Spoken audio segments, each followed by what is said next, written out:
tudi v mojem imenu posebno še pozdravljam predsednika gospoda Žerjava, da se je udeležil moje predstavitve v Velenju in jasno kolega Jaka, kateremu želim zelo dober volilni rezultat, in kolega Bogoviča, katerega se pa poznamo čez energetsko področje.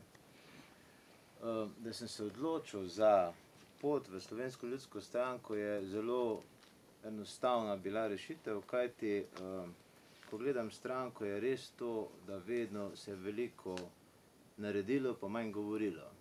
To je tudi ves čas bilo tudi moje načelo, kajti v gospodarstvu je značilno, da moramo nekaj narediti, ne pa samo govoriti. In naslednje obdobje pričakujem, da bo potrebno resnično veliko najprej se dogovoriti, potem pa narediti, ne pa samo debatirati, kaj bi kdaj karkoli naredili.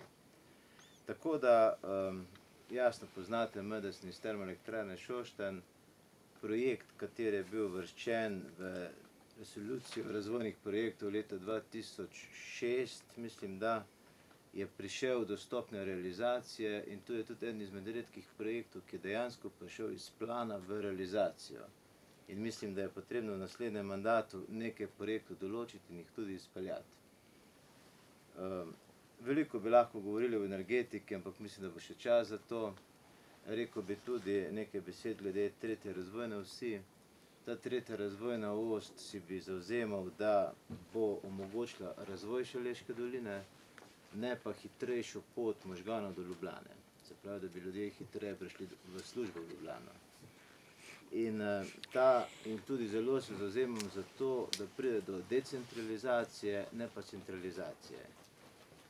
Poznan sem bil po tem, da je veliko dela bilo opravljeno z domačimi ljudmi, z domačimi firmami in mislim, da sem zagovornik tega, da tudi domačo kjerkoli, tako v kmetijstvu, tako v industriji, naj bo prvo izbrano med najboljšimi, potem pa lahko gledamo še na ostale stvari.